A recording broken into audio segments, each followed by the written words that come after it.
मंदिर में रखो।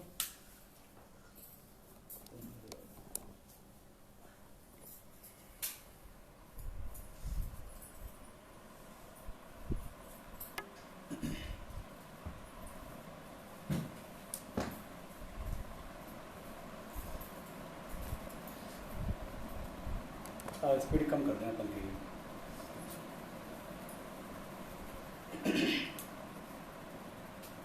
दो या तीन नंबर पीछे चलते हैं। नहीं इस समय ओपन। हाँ ठीक, आवाज़ कम होगी।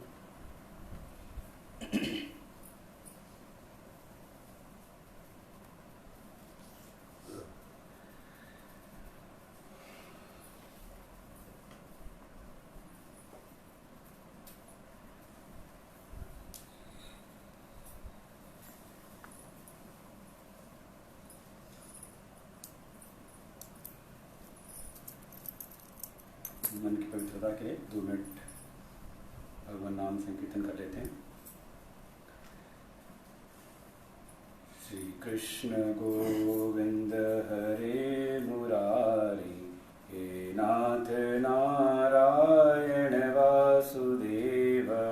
श्री कृष्ण गोविंद हरे मुरारी, हे नाथ नारायण वासुदेव। श्री कृष्ण गोविंद हरे मुरारी, हे नाथ नारायण वासुदेव। श्री कृष्ण गोविंद हरे मुरारी, हे नाथ नारायण वासुदेव।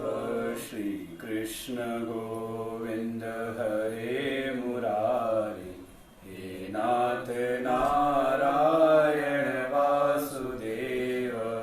श्री कृष्ण गोविंद हरे मुरारी, हे नाथ नारायण वासुदेव। हे नाथ नारायण वासुदेव, हे नाथ नारायण वासुदेव।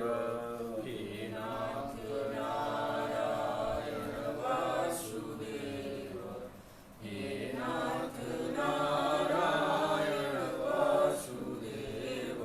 श्री कृष्ण गोविंद हरे मुरारी, हे नाथ नारायण वासुदेव। श्री कृष्ण गोविंद हरे मुरारी, हे नाथ नारायण वासुदेव। प्रेम से बोले सच्चिदानंद भगवान की जय, वृंदावन बिहारी लाल की जय, श्री सद्गुरुदेव भगवान की जय।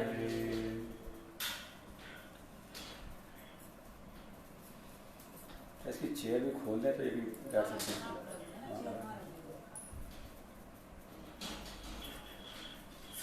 3 बार ओम का उच्चारण करेंगे।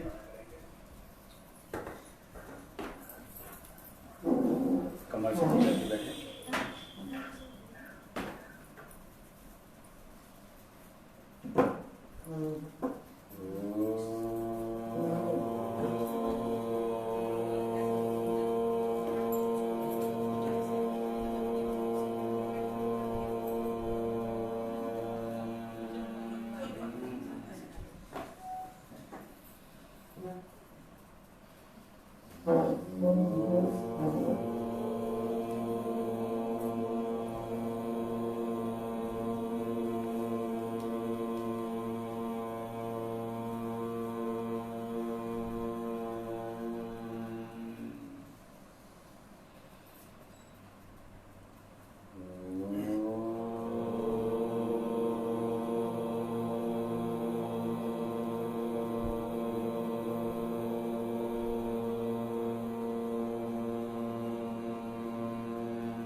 सहनावतु सहनौ भुनक्तु सह वीर्यं कर्वावहै तेजस्विनावधीतमस्तु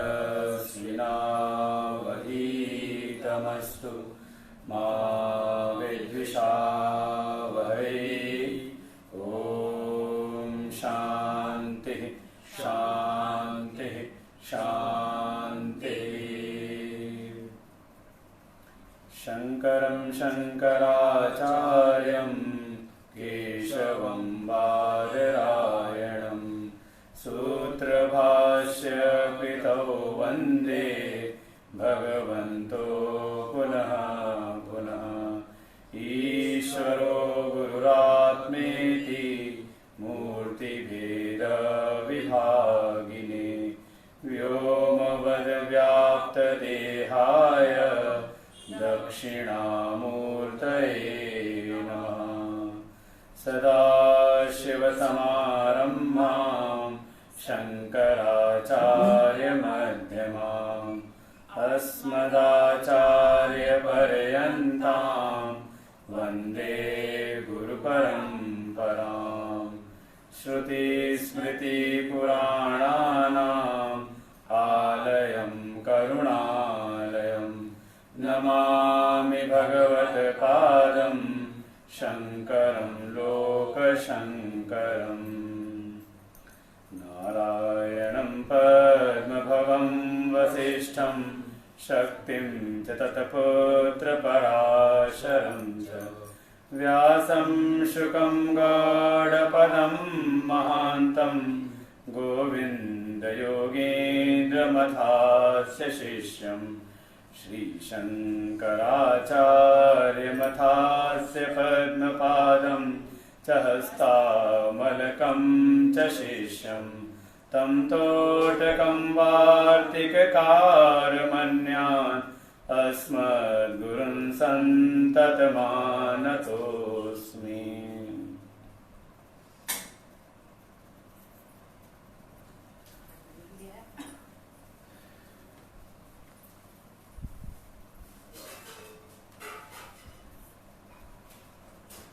सच्चिदानंद स्वरूप परमात्मा के चरणों में नमन करते हुए प्रातः स्मरणीय परम श्रद्धेय परम वंदनीय श्री गुरु भगवान के चरणों में कोटि नमन। उपस्थित समस्त भगवत भक्त श्रद्धा भक्ति स्वरूपणी मातृशक्ति सबको हृदय से नमन।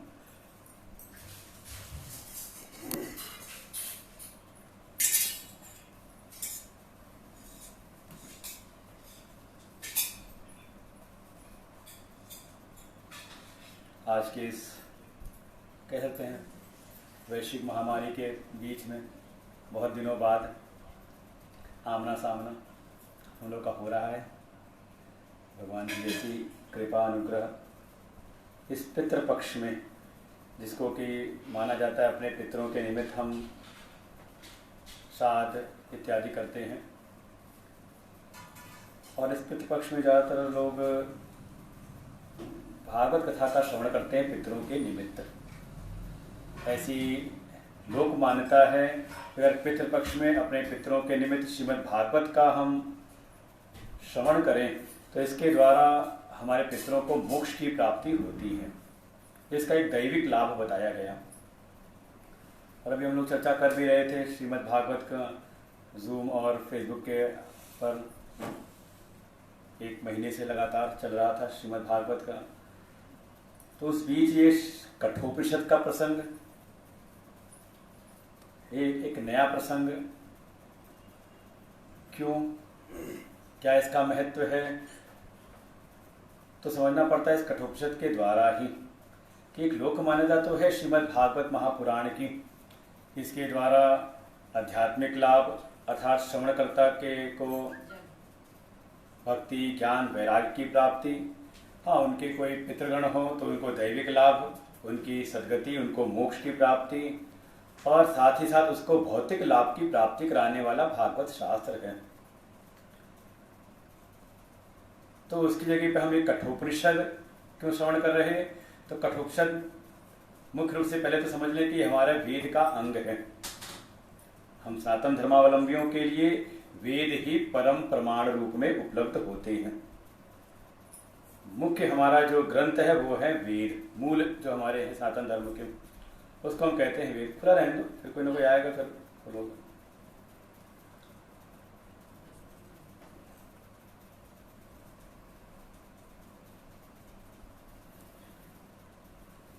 तो वेद के अंतर्गत ही हमारा उपनिषद जो वेद का विभाग है उसी के अंतर्गत है कठोपनिषद। और कठोपनिषद में ही जो इसके विभाग हैं इसमें 2 अध्याय हैं और प्रत्येक अध्याय में 3-3 वल्लियां हैं। मुख्य रूप से इसका जो प्रसंग है, प्रकरण है, वो यमराज और नचिकेता के बीच का संवाद है। थोड़ा बहुत अगर सुना हो, नचिकेता और यमराज के बीच संवाद हुआ, उसी रूप में ये कठोपनिषद ग्रंथ है हमारा। 2 अध्याय हैं, प्रत्येक अध्याय में 3-3 वल्ली, और पहला अध्याय जहाँ पर समाप्ति होती है तो वहीं पर इस उपनिषद का एक फल बताया गया, फलश्रुति बताई गई। य इमं परमं गुह्यं सा वै ब्रह्म संसदि प्रयतः साध काले वा तदनन्त्याय कल्पते इति।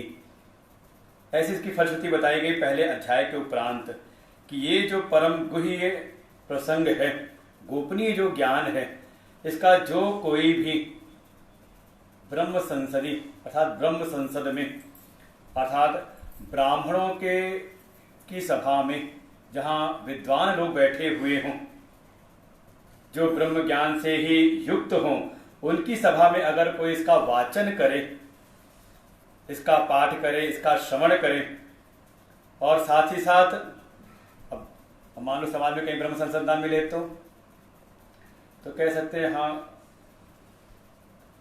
स्मरण आता है हमारे इस वेदांत आश्रम में एक महात्मा जी रहते थे, पूज्य ब्रह्मलीन स्वामी ब्रह्मानंद जी। तो याद हो जब उनकी षोडशी थी तो गुरुदेव ने कठोपनिषद का ही पाठ करवाया था, इसलिए कि जो भी महापुरुष हैं उनकी जो भी गति, उनको ब्रह्म संसद की प्राप्ति हो, उनके निमित्त इस उपनिषद का पाठ किया गया। तो केवल महात्माओं की परंपरा में नहीं कि महात्मा की परंपरा में चलो जब षोडशी है तो बहुत सारे उनके जैसे सन्यासी महात्मा बैठे हुए हैं, साधन संपन्न तपोनिष्ठ। मान्यता है कि वहाँ 16 महात्माओं को बुलाया जाता है, 16 सन्यासियों को बुला करके फिर एक प्रक्रिया होती है षोडशी की। जैसे आपके यहाँ अंत्येष्टि क्रिया की जाती है, वो होती है अरिष्टि तेरही, तो ऐसे 16 दिन बाद 16 महात्माओं को बुला करके 16 वस्तुओं का दान उनको किया जाता है। तो उस विद्वानों की सभा में इसी कठोपनिषद का पाठ किया जाता है। परिणाम जो भी ब्रह्मलीन हुए हैं उनकी जैसी भी स्थिति कहा, उनको इसका अनंत फल उसको प्राप्त हो। ऐसे ही कहा प्रयतः साध काले वा, तो फिर हमारे लिए क्या उपयोग है? कहा हम सब भी जो अभी गृहस्थ जीवन में जीवन जी रहे हैं, अगर श्राद्ध काल में हमारे यहाँ किसी का अगर शरीर शांत हो गया हो, उसका हम श्राद्ध कर रहे हैं, या जो हर प्रतिवर्ष आता है पितृपक्ष का समय, आश्विन मास के कृष्ण पक्ष के अंतर्गत 15 दिन का, ये पितरों के निमित्त ही 15 दिन हैं। इसमें हम अपने और सारे कार्यों को थोड़ा किनारे करके अपने पितरों के निमित्त कोई श्रेष्ठ कार्य करें, उनके निमित्त दान पुण्य, और मुख्य रूप से जो क्रिया है पिंडदान की, तर्पण की, श्राद्ध की, उन क्रियाओं को करें। और उसमें भी यदि कोई वेद के इस अंश का अगर पाठ करता है बिल्कुल श्रद्धा भक्ति के साथ में, प्रयतः शुचि भूतवा शुद्ध हो करके अपने नित्य नैमित्तिक कर्मों को करते हुए शुचिता के साथ में अगर इसका श्राद्ध काल में इसका पाठ करता है तो इसका अनंत फल उनको प्राप्त होता है जिनके निमित्त हमने इसका पाठ किया है। इसलिए कठोपनिषद की बड़ी महिमा है। निवृत्ति परायण जो महात्मा लोग हैं उनके यहाँ पर भी, और साथ ही साथ जो प्रवृत्ति के मार्ग में हैं, गृहस्थ के मार्ग में हैं, जिन्हें अपने पितरों के निमित्त श्रेष्ठ कार्य करने हैं, उनके कल्याण के लिए, क्योंकि उनकी कृपा से ही हमारा जीवन है, उनके हम पर उपकार हैं, तो हम उनसे जो हमारे ऋण है पितृण आदि, उससे उऋण होने के लिए का ये बहुत अच्छा साधन है कि श्राद्ध काल में हम नित्य इस कठोपनिषद का पाठ करें, और पाठ के साथ साथ अगर इसका हम श्रवण करें, इसको समझें भी, इसके अर्थ का भी बोध प्राप्त करें, तो फिर परम कल्याण है हमारा भी, और जो हमारे पितृगण हैं उनका भी परम कल्याण होता है। तो ये तो इसकी हो गई फलश्रुति कि हम क्यों इस श्राद्ध पक्ष में इसका हम श्रवण कर रहे हैं, कठोपनिषद का।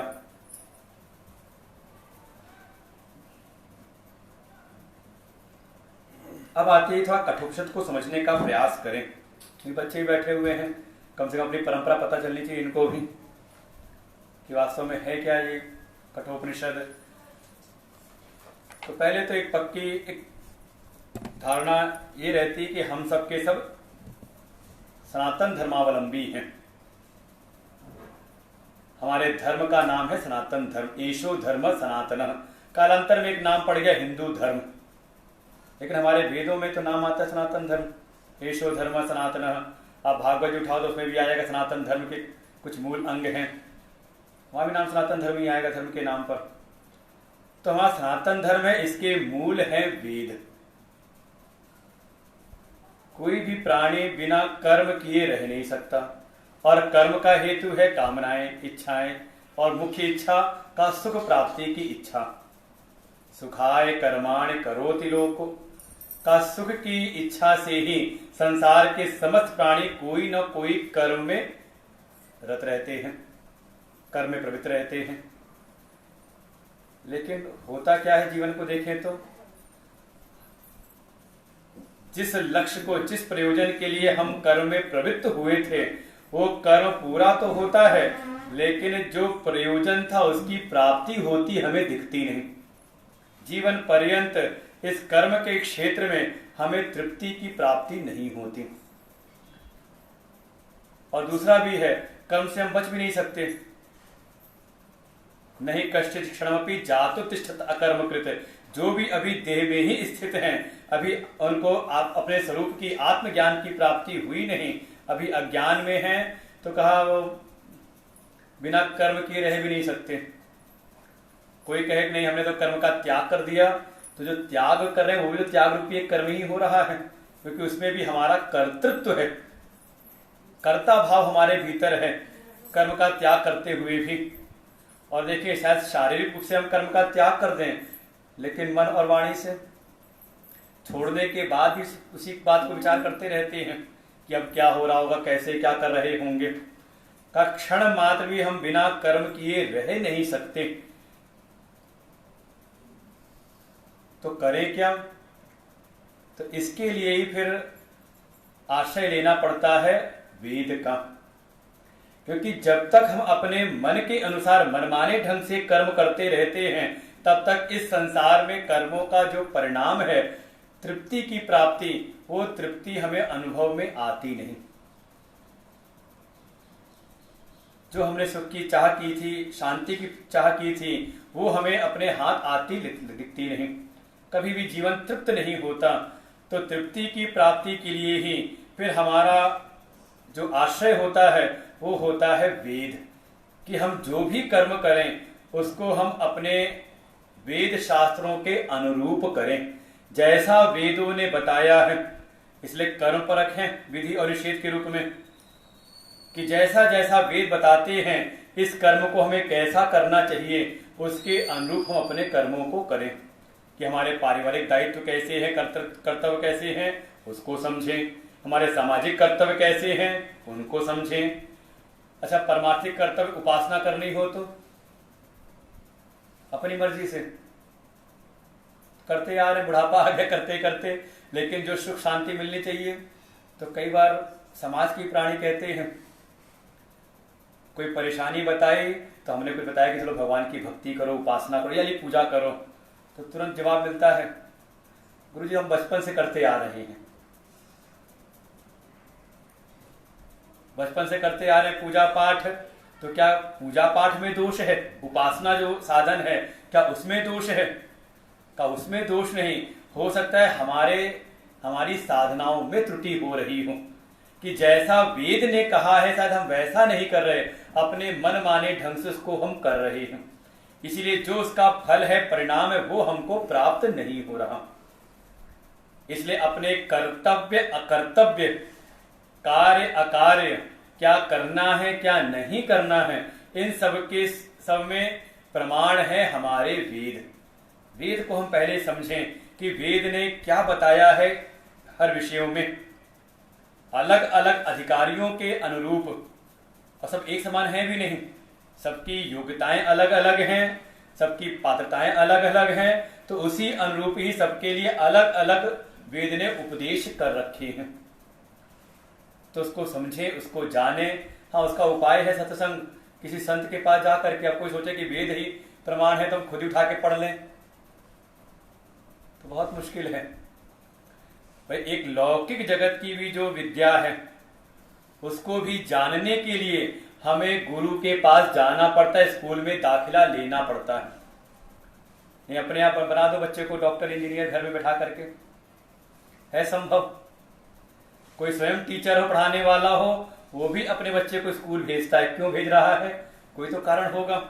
का लौकिक जगत की शिक्षा भी हम स्वयं पढ़ करके नहीं प्राप्त कर सकते, फिर तो ये आध्यात्मिक जगत की शिक्षा है, गोपनीय है, रहस्य से युक्त है, का इसको भी हम स्वतः नहीं कर सकते, का आचार्य के पास जाना पड़ता है, सत्संग में आना पड़ता है, तो हमें इसका बोध होता है।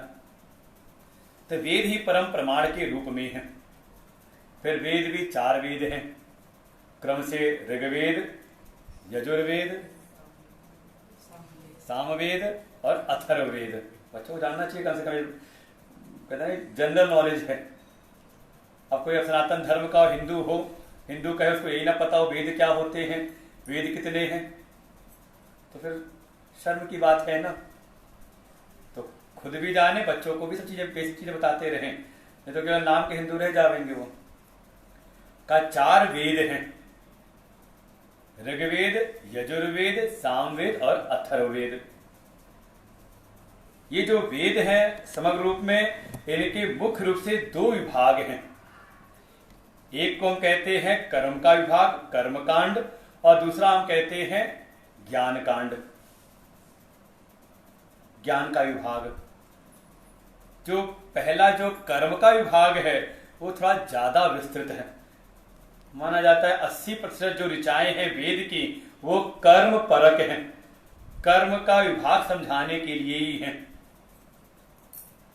जैसे 4 वेद कहे तो प्रत्येक वेद के भी 4 विभाग हैं, संहिता, ब्राह्मण, आरण्यक और चौथा उपनिषद, जिसका हमें अध्ययन करना है। तो पहले जो 3 वो कर्म परक ही हैं, तो कर्म का विभाग ज्यादा बड़ा है। किस लिए? कहा ये जो कर्म का विभाग है ये है हमें तैयार करने के लिए, इसी को नाम दिया शासना शास्त्रम, अर्थात जो शास्त्र हमारे ऊपर शासन डालते हैं, किस लिए? हमारे जीवन को अनुशासित करने के लिए। अच्छा लगता नहीं अनुशासन?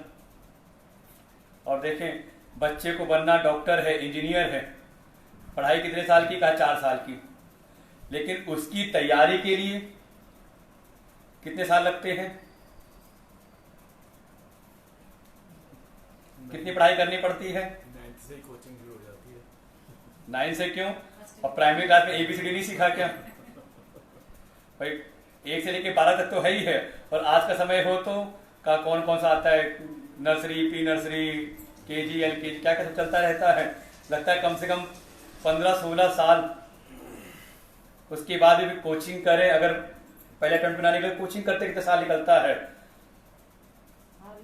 सारी पढ़ाई क्या है? कहा तैयारी करने में, और हम पात्र हो गए तो का जो हमारा लक्ष्य है वो 4 साल की पढ़ाई में ही है कि नहीं। तो ऐसे ही हमारे वेद में भी जो कर्म का विभाग है, जो हमारे जीवन को अनुशासित करता है, हमें तैयार करता है कि हमारे जीवन में केवल हम मनुष्य शरीर में आ तो गए हैं, लेकिन मनुष्य शरीर में मनुष्यता भी उत्पन्न हो जाए। केवल हमारे जीवन की जो भी प्रवृत्ति है केवल 2 कारणों से ना हो, भय और लोभ। अगर केवल लोभ और भय से हमारे जीवन में प्रवृत्ति हो रही है, प्रवृत्ति निवृत्ति कर्तव्य हम कर रहे हैं, तो समझ लें फिर हम मनुष्य शरीर में भी अभी हमने मनुष्यत्व की प्राप्ति नहीं की, अभी हम पशुत्व में ही पड़े हुए हैं। क्योंकि पशु के भीतर यही दो कारण होते हैं प्रवृत्ति निवृत्ति के। आप गाय भैंस पाल लो तो उसको हरा चारा दिखाओ तो उसके लोभ में आपके पीछे पीछे चल पड़ता है, और हाथ में डंडा हो तो का भय से फिर वो ठीक से खड़ा रहेगा, निवृत्त हो जाएगा। तो प्रवृत्ति निवृत्ति का अगर यही दो कारण है, भय और लोभ, तो समझ ले अभी हमारा जीवन पशु तुल्य है, मनुष्य के शरीर में है, लेकिन अभी मनुष्यत्व नहीं जगा है। तो इस मनुष्यत्व को जगाने के लिए ही, हमारे जीवन में अनुशासन को लाने के लिए ही वेद का पहला विभाग है कर्म का विभाग। और वैदिक कर्म के अनुसार जब हम अपनी क्रियाओं को करते हैं, इनके विधान के अनुसार जब कर्म करते हैं, तो धीरे धीरे हमारे जो कर्मों का जो फल है, तृप्ति संतुष्टि, वो जीवन में आने लगती है। और सबसे बड़ा फल है का अंतःकरण की शुद्धि। हमारे मन में जो अनेकों अनेकों विकार हैं, वो सबके सब दूर होते हैं। जो हम कथाओं में बार बार सुनते हैं, भगवान की प्राप्ति कब होगी? निर्मल मन जन सो मोहि पावा, मोहि कपट छल छिद न भावा। स्वयं भगवान कह रहे हैं, मुझको कौन पा सकता है? का जिसका मन निर्मल हो, जिसके भीतर अभी छल कपट है। छल कपट क्यों है? शायद भीतर कामनाएं भरी पड़ी है, लोभ है, क्रोध है, मद मात्सर्य है, तो इसके परिणाम स्वरूप का छल कपट भी है। अंदर भाव कुछ और है और बाहर हम कुछ और भाव प्रकट करते हैं, इसी का नाम है कपट, छल। तो जब तक मन के भीतर विकार है, मन में दोष है, तब तक भगवान की प्राप्ति हो नहीं सकती। तो जब हमारे कर्म अपने मनमाने ढंग से होते हैं, तो उसका परिणाम कभी भी मन की शुद्धि प्राप्त नहीं होती। और वास्तव में सुख शांति शुद्ध मन में ही आती है। जिस समय आपका मन निर्मल होगा, उसी समय आपका मन शांत भी होगा, और उसी समय आपको एक सुख की अनुभूति भी जीवन में होगी। और जब तक ये छल कपट काम क्रोध लोभ है, तब तक आप चाह करके भी सुख शांति की प्राप्ति कर नहीं सकते। तो ये जो भी शास्त्रीय कर्म है, वेद के अनुसार जो कर्म है का, वही हमारे अंतःकरण को शुद्ध करते हैं। यही इसका सबसे श्रेष्ठ परिणाम है। जो हमने कहा कि कर्म, हम बिना कर्म किए रह नहीं सकते, तो कर्म करें कैसे? का वेद के अनुसार, जैसा वेद कहते हैं उसके अनुरूप अपने जीवन में हम धर्म अर्थ काम की प्राप्ति के लिए कर्मों का अनुसरण करें। परिणाम है कि हमारे जीवन में जो भौतिकताएं हैं, संपन्नताएं, वो भी प्राप्त होती हैं, साथ ही साथ हमारा अंतःकरण भी परम शुद्ध रहता है, अंतःकरण की निर्मलता प्राप्त होती है। और फिर ऐसे शुद्ध अंतःकरण में ही भगवत प्राप्ति की इच्छा जागृत होती है, अशुद्ध अंतःकरण में नहीं। भीड़ भले हम चले जाए भले मंदिर में, लेकिन शायद मंदिर भी जा रहे हो तो किस लिए? कुछ पाने के लिए, भगवान को नहीं, भगवान से कुछ पाने के लिए, संसार की प्राप्ति के लिए ही। भीतर राग द्वेष से युक्त होकर के हम संसार के कोई न कोई विषय मांगने के लिए जाते हैं, और कई बार तो उससे भी गए गुजरे हम हो जाते हैं कि दूसरे का नाश के लिए भी चले जाते हैं भगवान के पास में। या कोई अपना अनुष्ठान करते हैं, तो पूजन पाठ किस लिए कर रहे हैं? कहा दूसरे को नीचा दिखाने के लिए। बिल्कुल भागवत कथा में एक प्रसंग चल रहा था चतुर्थ स्कंद में, धर्म की कथा में। दक्ष प्रजापति यज्ञ कर रहा है, किस लिए कर रहा है? भगवान शिव को नीचा दिखाने के लिए ना, उनका तिरस्कार करने के लिए। परिणाम क्या हुआ? का यज्ञ का विध्वंस हुआ। तो हमारे जीवन में भी अगर मन में अशुद्धि है, निर्मलता है, तो होता है हम धर्म का ही अनुष्ठान कर रहे हो, लेकिन धर्म का जो प्रयोजन है उसके लिए नहीं, भगवत प्राप्ति तत्व की जिज्ञासा उसके लिए नहीं, बल्कि शायद संसार की ही कोई प्राप्ति के लिए। लेकिन जब कोई बिल्कुल वैदिक रीति से जब इन कर्मों का अनुष्ठान करता है, अंतःकरण का शुद्ध होता है, तो शुद्ध अंतःकरण में ही भगवत प्राप्ति की दृढ़ इच्छा प्रकट होती है, तत्व जिज्ञासा प्रकट होती है। कुछ मन में ऐसे जिज्ञासाएं आती हैं कि मैं कौन हूं, ये जगत क्या है, ईश्वर कौन है, ईश्वर का स्वरूप क्या है। ये जानने की इच्छा भीतर उत्पन्न होती है और फिर ऐसा जिज्ञासु ही किसी संत के पास जाता है, सत्संग में प्रवेश करता है और धीरे धीरे उनके उपदेशानुसार साधना करते हुए उसकी जिज्ञासा मोक्षा में परिवर्तित होती है और मोक्षा के साथ में कहा वो मोक्ष की प्राप्ति, भगवत प्राप्ति कर लेता है। तो अंतःकरण की शुद्धि के लिए कहा वेद का पहला विभाग है कर्म कांड। सही प्रकार से जो उसका अनुष्ठान करते तो अंतःकरण की शुद्धि, और जब अंतःकरण शुद्ध हो गई, जब भीतर तत्व की जिज्ञासा उत्पन्न हुई, तब आश्रय हमें लेना चाहिए किसका? का वेद का ही जो ज्ञान का कांड है, ज्ञान कांड है, जिसको नाम दिया उपनिषद का। उपनिषद का आश्रय लेकर के वो अपनी समस्त जिज्ञासाओं को शांत कर लेता है, इसलिए नाम दिया संशनाद शास्त्रम, जो हमारे चित्त के हर प्रकार के संशयों का निराकरण कर दे, उसका नाम है संशनाद शास्त्रम अर्थात उपनिषद। उसी को हम नाम देते हैं कई बार वेदांत। कहते वेदांत का ज्ञान हम प्राप्त करने आए, वेदांत का स्वाध्याय कर रहे हैं, तो वेदांत के नाम पे कहा उपनिषद ही मिलते हैं और कुछ है नहीं। अर्थात कहा वेदा नाम अंत, वेदों का जो अंतिम निष्कर्ष है, वेद का अंतिम भाग नहीं। जैसे हमने कहा कि चार वेद हैं और वेद के चार विभाग हैं, पहला संहिता, दूसरा ब्राह्मण, तीसरा आरण्यक और चौथा उपनिषद। तो ऐसा ना समझ लें कि हाँ वेद के बिल्कुल चार चैप्टर बने हुए हैं कि पहले शुरू में ये आएगा, उसके बाद ये आएगा, उसके बाद ये आएगा, उसके बाद चौथा आएगा उपनिषद वाला आखिरी में होगा। अंतिम हिस्सा नहीं, बल्कि जो उसका अंतिम निर्णय है, अंतिम निष्कर्ष। जैसे हमने बहुत सारी बातें कही और अंत में कहा मेरी सारी बातों का ये अंतिम निष्कर्ष है, ऐसे ही वेद का अंतिम जो निष्कर्ष है, जो निचोड़ है, उसको कहते हैं वेदांत अर्थात उपनिषद। इसलिए हो सकता है कि कोई उपनिषद किसी वेद में पहले भी हो सकता है और कहीं आखिर में भी हो सकता है, बीच में भी कहीं मिल सकता है। जहां पर भी तत्व के विषय में वर्णन किया गया है वेद में, वो समझ ले वहां का उपनिषद विभाग है। और जहां अंतःकरण की शुद्धि के लिए कर्म का विषय बताया गया, उसको समझ ले कि हाँ वो ब्राह्मण विभाग है, संहिता विभाग है या आरण्यक विभाग है, ऐसे विभाग किया जाता है। तो वेद के दो विभाग हैं, पहला है कर्मकांड, जो है हमारे ऊपर एक अनुशासन डालने के लिए, जिसका परिणाम हो अंतःकरण की शुद्धि, हमें भौतिक संपन्नताएं भी प्राप्त हो, हमें धर्म अर्थ काम, अर्थ जो अभी अनिवार्य अर्थ काम है उसकी भी प्राप्ति हो, और साथ ही हमारा अंतःकरण शुद्ध भी रहे, मलिन ना हो, चित्त में अशुद्धि ना आए, क्योंकि शुद्ध अंतःकरण में ही भगवत प्राप्ति की इच्छा उत्पन्न होती है। और भगवत प्राप्ति की इच्छा आ गई तो भगवान की प्राप्ति कैसे होगी, वो बताने के लिए है वेद का ज्ञान कांड, जिसको हम कहते हैं उपनिषद।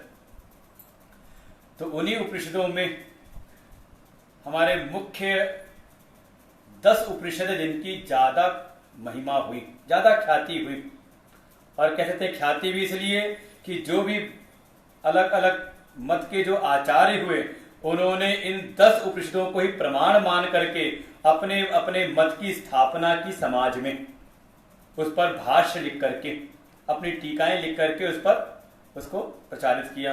इसलिए वो 10 मुख्य हो गए, जिसमें आते हैं मुख्य रूप से 9 सुनते हैं हम, ईश, केन, कठ, ये तीसरे नंबर पे है कठोपनिषद।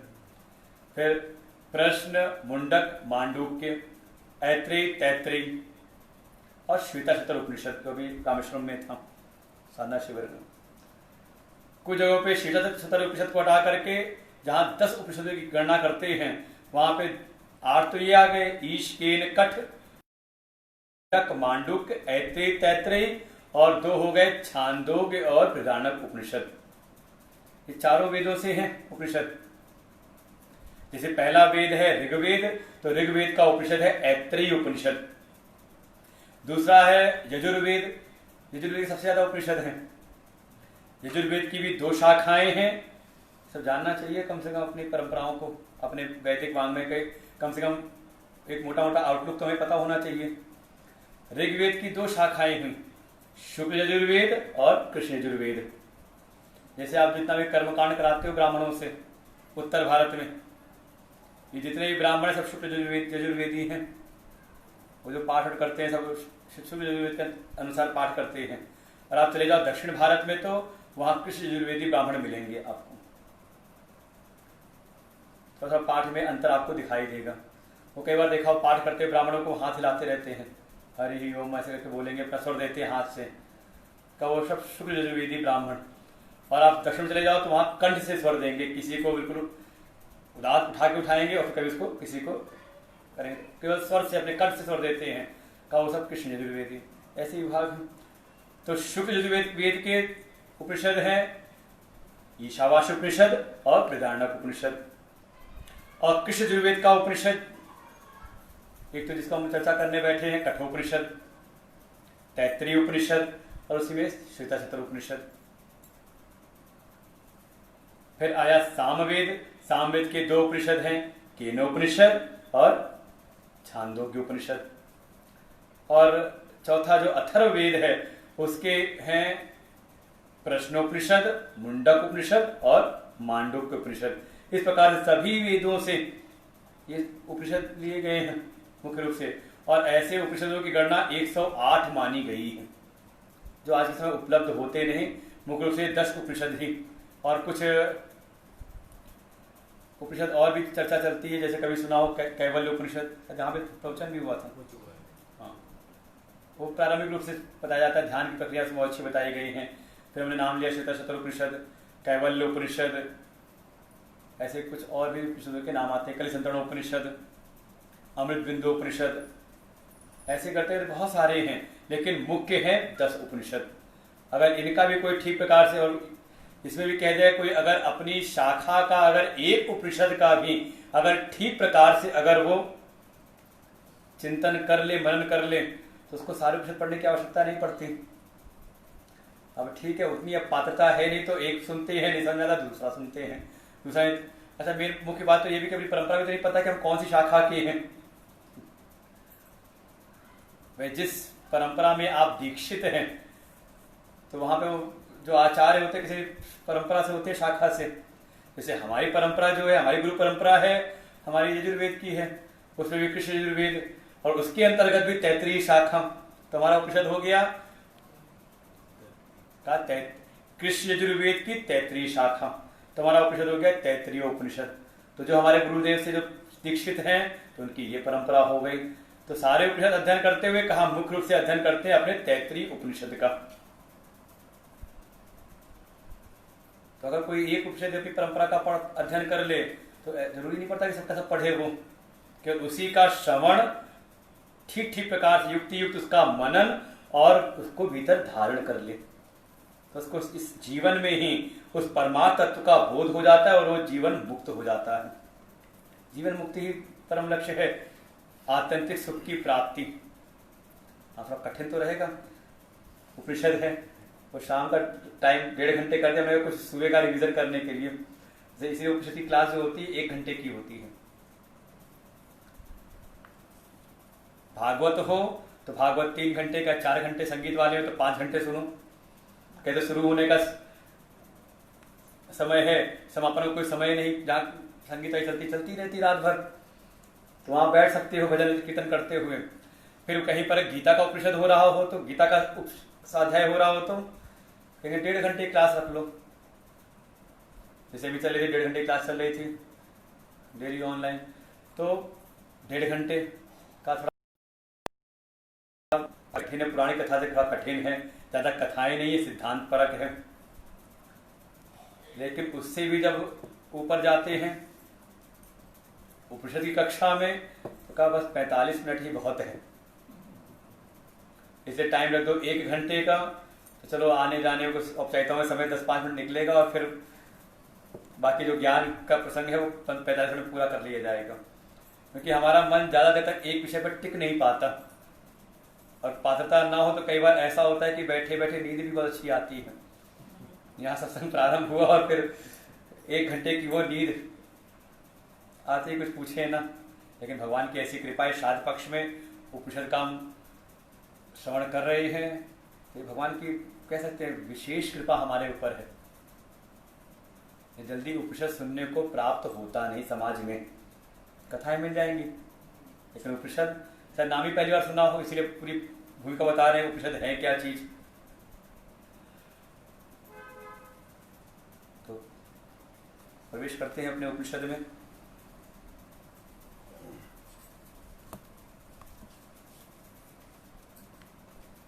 तो ये जो हमारा कठोपनिषद है, अच्छा उपनिषदों के नामकरण भी हैं, जैसे नाम किए ईशावास्य उपनिषद, केनोपनिषद, इसका नाम है कठोपनिषद।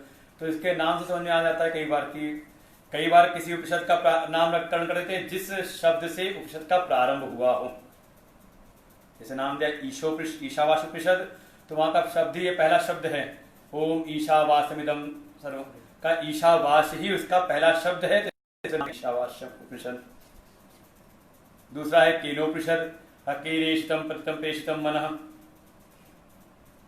केन शब्द पहला है तो नाम पड़ गया केनोपनिषद। लेकिन कठोपनिषद का ये वेद है, वेद के अंतर्गत यजुर्वेद की, कृष्ण यजुर्वेद के अंतर्गत एक शाखा है काठक शाखा, इसलिए इसका नाम उसी शाखा के अनुरूप पड़ गया काठकोपनिषद। और थोड़ा उसको और सरलीकरण कर दिया, कहा कठोपनिषद। हमारे गुरुदेव कहते हैं, अपने गुरुदेव की बात बताते हैं, कई बार कहते उनके गुरुदेव कहा करते थे, ये अगर इसको अंग्रेजी में लिखें कठोपनिषद को तो लिखेंगे KATHO, ऐसे लिखा जाएगा। तो सोचता कोई ऐसा ही पढ़ सकता है, भाई TH लिखा हो तो उसको हम था भी पढ़ सकते हैं और था भी पढ़ सकते हैं। जैसे टीथ क्या स्पेलिंग होगी, बच्चे बैठे समझ में था आया ना TH में, और ठा के लिए भी TH। तो कई बार अपने आनंद विलास में कहते थे, कहें ये कौन सा उपनिषद, कहा ये कठोपनिषद है, क्योंकि उपनिषदों में कथाएं नहीं मिलती, सीधे सिद्धांत का प्रतिपादन किया जाता है, उस ब्रह्म तत्व का प्रतिपादन सीधे किया जाता है। लेकिन इस उपनिषद में कथानक है, एक कथा के द्वारा इस उपनिषद को प्रारंभ किया गया। इसे थोड़ा आसान भी है, सुनने में अच्छा लगता है। ये कथा आ जाएगी नचिकेता और यमराज जी की, कि कैसी कैसी घटनाएं हुई थी, तो थोड़ा एक मन लगता है कथा के द्वारा। तो इसलिए इसका एक नाम ये भी है, कथोपनिषद भी कह सकते हैं, जिसमें कथा एक आख्यायिका है, कथानक का वर्णन है। तो जैसे हमारी एक आर्ष परंपरा है, हम जब भी उपनिषद को प्रारंभ करते हैं तो हर उपनिषद में वो जिस वेद की शाखा का है, तो उस वेद की शाखा का शांति मंत्र से हम उपनिषद का प्रारंभ करते हैं। तो ये जो हमारा कठोपनिषद है, इसका शांति मंत्र बड़ा प्रसिद्ध शांति मंत्र है। अगर संघ से जुड़े हुए होंगे आरएसएस से, तो उनके यहाँ भोजन भी इसी मंत्र से कराया जाता है। भोजन का मंत्र बताया जाता है, वहां पे ये मंत्र है, भोजन मंत्र है। भोजन मंत्र है नहीं, है शांति मंत्र, लेकिन वहां परंपरा में कहा जाता है इसको। तो चाहे तो हम लोग पहले पाठ करते हैं, आसान है, सुना हुआ हो काफी। तो पहले मैं बोलता हूँ, फिर आप लोग बोलिएगा, जिसके पास नहीं होगा वही पढ़ लेगा। जो ग्रंथ रखा है तो देख भी सकते हैं, जिसको चाहिए वो ले सकते हैं।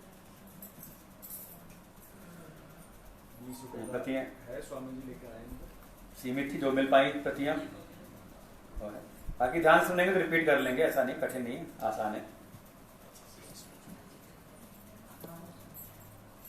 2 और बच्चे किसी को चाहिए। ओम सहना भवतु, ओम सहना भवतु, सहनौ भुनक्तु, सहनौ भुनक्तु, सह वीर्यं करवावहै, सह वीर्यं करवावहै, तेजस्विनावधीतमस्तु, तेजस्विनावधीतमस्तु, मा विद्विषावहै, मा विद्विषावहै।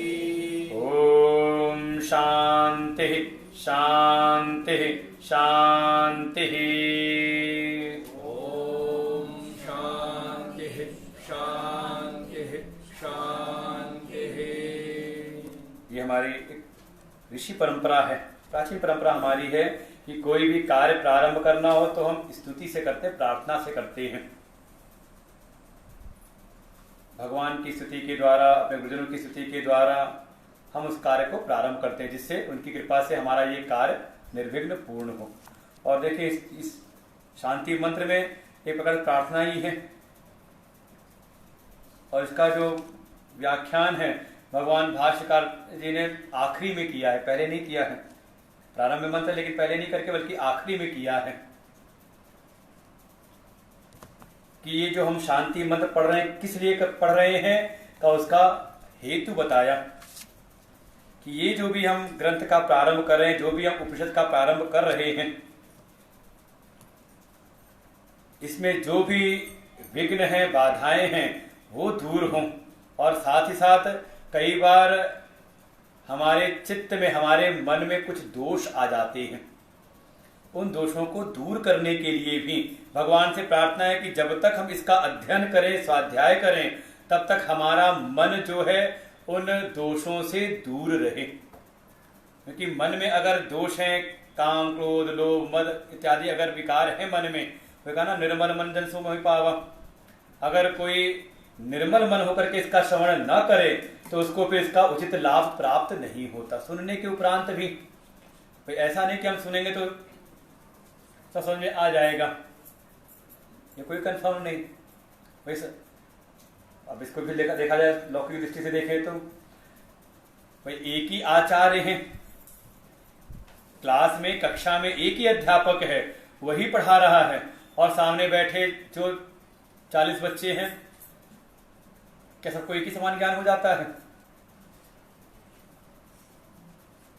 तो फिर हमारे भगवान भास्कर ने कहा भाष्य में ही, लोके अस्मिन् एकस्मात् गुरो कश्चित् यथावत कश्चित् अयथावत कश्चित् विपरीतम कश्चित् न प्रतिपद्यते। कि इस संसार में ऐसा देखा जाता है कि आचार्य एक ही हैं, एक ही आचार्य ने उपदेश किया, और वहां बैठे हुए जो शिष्य गण हैं, श्रोतागण हैं, उसमें किसी को तो बिल्कुल यथावत कि जैसा सुनाना चाह रहे थे, जो भाव उत्पन्न करना चाह रहे थे आचार्य, वो भाव उसके भीतर बिल्कुल उत्पन्न हो गया, यथावत उसने जान लिया। कोई ऐसा है कहा अयथावत कि ठीक है, जैसा समझाना चाहता वैसा नहीं, लेकिन ये भी नहीं कुछ ना समझ में आया हो, कहा कुछ उसको भी समझ में आ गया। अब घर जाएगा, प्रयास करेगा तो शायद आगे उसको और समझ में आता चला जाएगा। जैसे मान लो कोई बच्चा ऐसा है, वो स्कूल गया, स्कूल समझ में आ गया, और कोई ऐसा स्कूल समझ में नहीं आया तो जाएगा कोचिंग में, ट्यूशन में, वहां उसको समझ में आ जाएगा। संभावना ऐसी है कि कोई ऐसा है कि आचार्य ने समझाना कुछ चाहा था और वो उल्टा समझ के आ गया, कुछ और ही। ये भी संभावना है, विपरीत समझ के आ जाते हैं, उल्टा ही कुछ। अरे कितनी बार आप ही लोग बच्चों से कोई बात कहो और बच्चे कुछ और समझ लेते हैं, उस बात को उल्टा समझ के चले आते हैं। और कभी ऐसी भी संभावना है कि कुछ भी समझ में नहीं आता। तो कारण क्या है? कहा भीतर की पात्रता दोष का ही। शिष्य आचार्यो प्रमाद कृत अन्यायेन विद्या ग्रहण प्रतिपादन निमित्त दोष प्रशमनार्थेयम शांति उच्यते। ये जो शांति मंत्र पहले बोला गया है, बिल्कुल लास्ट में शांति मंत्र वहां पर दिया हुआ है भाष्य में 155 पृष्ठ पर। भगवान शंकराचार्य ने इस उपनिषद के ऊपर जो भाष्य लिखा है, अपनी व्याख्या की है, तो एक एक श्लोक, एक एक मंत्र का भाव प्रकट किया है। तो कह रहे हैं शांति मंत्र क्यों यहां पर रखा गया है? कहा ये जो उपनिषद है, ये उपनिषद का ज्ञान प्राप्त होता है शिष्य आचार्य के संवाद के मध्य में, कि किसी के भीतर जिज्ञासा उत्पन्न हुई, ऐसा जिज्ञासु शिष्य गया आचार्य के पास ज्ञान की प्राप्ति के लिए, लेकिन कुछ दोषों की संभावना है। उन दोषों के निराकरण करने के लिए ये शांति मंत्र बोला गया है। कौन कौन से दोष? तो मुख्य रूप से यहां पे दो कहा, प्रमाद कृत और अन्यायन विद्या ग्रहण। पहले ही कहा प्रमाद,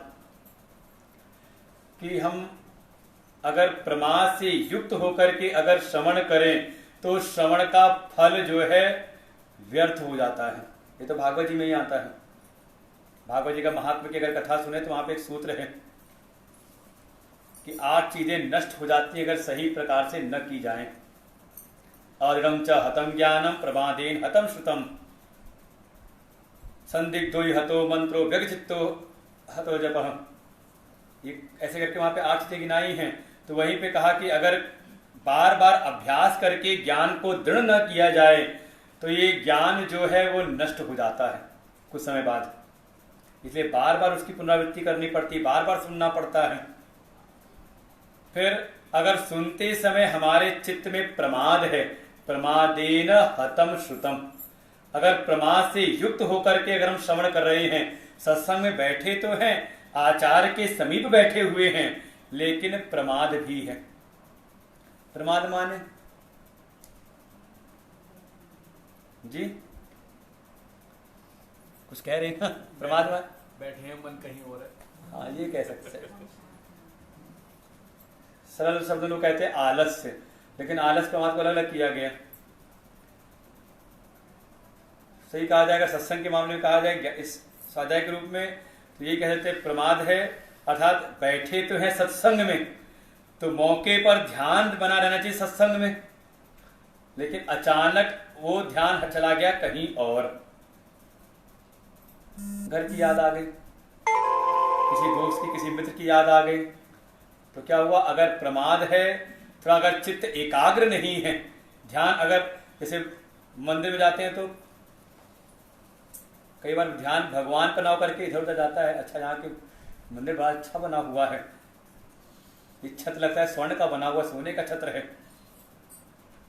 जाते नहीं जाते। हाँ कुछ ना जाए तो घर हम आए तीर्थ यात्रा करके, किसी ने पूछा कैसे दर्शन हुए, कहा पूछो मत, पंडे वहां के बड़े दुष्ट थे।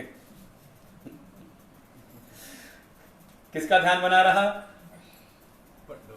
गए थे दर्शन करने, इतना खर्च करके कष्ट उठा करके गए थे भगवान का दर्शन करने तीर्थ में, लेकिन लेकर के क्या आए वहां पर, भगवान याद रहे आकर के, कहां ध्यान गया वहां पर, कहा पंडित। ठीक है, जो जैसे भी हैं हम आए तक कष्ट देकर के, जो भी है थोड़ा और कष्ट है कि भगवान पर अपने ध्यान को लगाए रखें। ऐसे ही अगर सत्संग बैठे हैं तो सत्संग में बिल्कुल कहते हैं श्रोता वक्ता की नजर मिली रहनी चाहिए। इसलिए ज्यादातर हमारे सत्संग होता है तो हम लोग कुर्सियां आगे लगाते हैं सामने, अब यहाँ हो गए तो हमारे दिखाई नहीं दे रहे बीच में, तो होता है अगर वो बीच में सो भी जावे तो पता नहीं चलेगा, लेकिन जिनसे नजर मिली हुई है तो अब इतनी तो हो सकती कि मैं यहाँ से लेकर के यहाँ तक घुमा सकता हूँ, अब इतना घुमाने तो मैं बहुत ज्यादा करना पड़ेगा, इसलिए मैंने कहा कुर्सियां सामने लगाते हैं, वो ध्यान डाले उन्होंने बच्चों ने लगा दी। और ये देखें पक्की बात है, जब तक आपकी श्रोता और वक्ता की नजर मिली रहेगी आपका ध्यान कहीं नहीं जाएगा।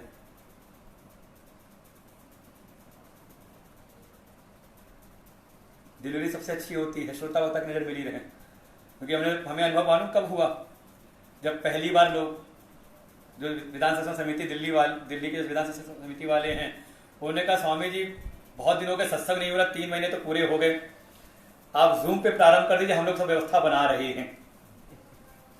हमने ठीक है कर दो, सारी व्यवस्था बना दी, हरिद्वार में था मैं और मोबाइल पे लगा करके चलाना शुरू किया मैंने। लेकिन से बताऊं पहले दिन वो मेरा भाव ही ना बने, अब कोई सामने है ही नहीं, किसको सुना रहे मोबाइल पे अब सामने कोई हो तो उसके चेहरे को देख के लगता है कि हाँ कि विषय को कब गंभीर करना है, कब उसको सरल कर देना। जैसे पहला दिन है तो अभी उपनिषद की चर्चा कम होगी, अभी एक तरह से भूमिका समझ लें कि आपका और मेरा मन जुड़ जाए कि हम क्या सुनने आए हैं, उसका एक पता चले, एक भूमिका सी बन जाए, तो चेहरा देख करके लगता है कि हाँ अब लगता है कि ये उब रहे, कहीं कुछ उबाइसी हुई तो कुछ हल्का सा विषय कर दिया, फिर चेहरे से कुछ देख के लगता है कि समझ में आ रहा है कि नहीं समझ में आ रहा, और जब कोई दिखाई ना दे सामने तो अब मोबाइल को देख के क्या बोलते रहे, तो मेरा ही भाव ना बने। तो किसी ने कहा कि आज आपके एक्सप्रेशन बड़े अजीब तरह के लग रहे थे, मैंने सीधे कहा ना पागलों जैसे लग रहे थे। अब सामने कोई श्रोता हो ना और मैं बैठ के सत्संग सुनाऊं तो भाई श्रोता वक्ता का एक संबंध है, श्रोता के सापेक्ष में वक्ता है और वक्ता के सापेक्ष में आप श्रोता हो। भाई मैं यहां बैठा हूं तो आप शांति से बैठे हुए हो मेरी तरफ देखते हुए, अच्छा मैं यहां ना बैठा हूं और फिर आप ऐसे बैठे रहो, कितनी देर बैठोगे? या तो आपस में बातचीत करोगे, अगर बातचीत करना मना कर दे, यहाँ लिख देंगे बात करना मना है, ऐसे ही बैठे रहो। कितनी देर बैठोगे? का 10 मिनट में एक एक करके सब अपने अपने घर चले जाओगे कि क्या फालतू यहाँ समय व्यर्थ कर रहे हैं बैठ करके। हाँ, वक्ता बैठे तो वक्ता के सापेक्ष में आप श्रोता बन गए। ऐसे ही श्रोता के सापेक्ष में वक्ता होता है। श्रोता सामने बैठा हो, भले एक ही बैठा हो, तो मैं बोलता रहूंगा अच्छी तरह से, लेकिन कोई सामने श्रोता ना हो और मैं ऐसे ही बोलता चला जाऊं तो शायद कोई बाहर से आने वाला हो, देखे तो समझ जाएगा कि इनको ले जाने की जरूरत है किसी साइकेट्रिस्ट के पास में। तो बिल्कुल, तो श्रोता वक्ता का जब एक सामंजस्य बना रहता है, आई कांटेक्ट बना रहता है, नेत्र से नेत्र बने रहते हैं, तो ज्ञान में कभी भी कहा वो ज्ञान भीतर धारण होता है। पूरी एकाग्रता की आवश्यकता है कि जिस कार्य के लिए हम आए हैं हमारा ध्यान उस लक्ष्य में लगा रहे। वो घटना याद कर लें अर्जुन वाली, जब आचार्य द्रोण ने कहा एक चिड़िया टांग दी पेड़ पर, निशाना लगाना है किस पे? चिड़िया की आंख पर, और फिर सबको बुलाया, बता दे सबको कि लक्ष्य कहा क्या है? लक्ष्य है चिड़िया की आंख। और फिर सबको बुला के पूछा चलो तीर चढ़ाओ, अपने संधान करो बाण का, धनुष पे चढ़ाओ और निशाना लगाओ। जो निशाना लगाने को हुआ, बस बाण छोड़ने वाला हो, तो आचार्य पूछते हैं द्रोणाचार्य क्या दिख रहा है? तो सबने सब बता दिया। किसी ने तो इतनी चाटुकारिता की कि गुरु जी को भी प्रसन्न कर दे, गुरु जी आपके चरण भी दिख रहे हैं। कि गुरु जी सब प्रसन्न हो जाएंगे कि हाँ गुरु जी पे भी ध्यान है मेरा। गुरु जी ने कहा बस तीर धनुष रखो, जाओ किनारे खड़े हो जाओ। कौन आए? कहा अर्जुन। अर्जुन से जब पूछा तो उन्होंने कहा केवल और केवल, बाकी सबको चिड़िया आंख भी दिख रही है, चिड़िया भी दिख रही है, पेड़ भी दिख रहा है, कोई उसमें ज्यादा विशेष था, उसको गुरुजी भी दिख रहे थे। लेकिन अर्जुन सीधे कहा गुरुदेव केवल चिड़िया की आंख पर दृष्टि है, वही दिख रही है। उन्हें कहा तीर चलाओ, और जाके वो भेज देते हैं। ऐसी हमारी दृष्टि हो। अगर लक्ष्य निश्चित है भगवत प्राप्ति, ज्ञान की प्राप्ति, तो अगर हम 1 घंटे के लिए भी बैठे तो बिल्कुल लक्ष्य पर हमारी दृष्टि बनी रहे, किसी प्रकार का कोई प्रमाद। अब 1 घंटे हमारा मन कहीं और न जाए, अगर जा रहा है तो समझ ले प्रमाद से युक्त है। अब शायद वो ज्ञान हमें यथावत ज्ञान नहीं होगा, कहीं ना कहीं कुछ ना कुछ छूट जाएगा। और कई बार होता है अगर सत्संग के बाद हम कुछ पूछ लें क्या सुनाया था, तो कहते हैं याद नहीं आ रहा। बाद की बात तो छोड़े, सत्संग के ठीक बाद ही अगर पूछ लें तो, या कई बार बीच में ऐसी घटना होती सत्संग के बीच में ही, कई बार अचानक होश आता है, बगल से पूछते हैं वो गुरु जी ने क्या सुनाया अभी। कभी हुआ हो, कथा होता है भागवत जी में, मन कहीं और गया, अरे कहीं नहीं गया तो फोन पे चला गया, तो इसलिए कहते हैं स्वाध्याय में सत्संग में हो तो आप फोन को स्विच ऑफ करके बंद करके बैठें, क्योंकि कहीं ना कहीं हमारा मन भटकेगा। मन में भटकाव ना हो इसलिए हम शांति मंत्र का पाठ करते हैं, भगवान से प्रार्थना करते हैं। और दूसरा कहा कई बार अन्यायन विद्या ग्रहण, भाई हर विद्या को ग्रहण करने का एक नियम है, तरीका है। अगर कोई बलपूर्वक ग्रहण करना चाहे तो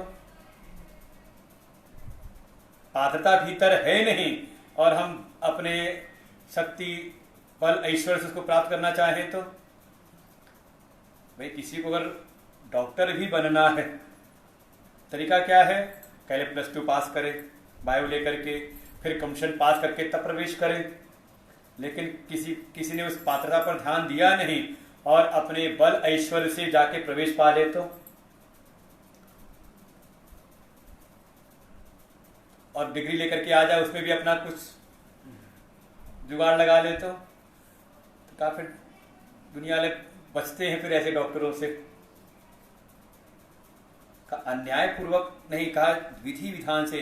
अगर श्रवण में कोई अन्याय हो जाए, अन्याय ना हो, न्याय पूर्वक हम श्रवण करें, इसके लिए भी हम करते हैं शांति पाठ।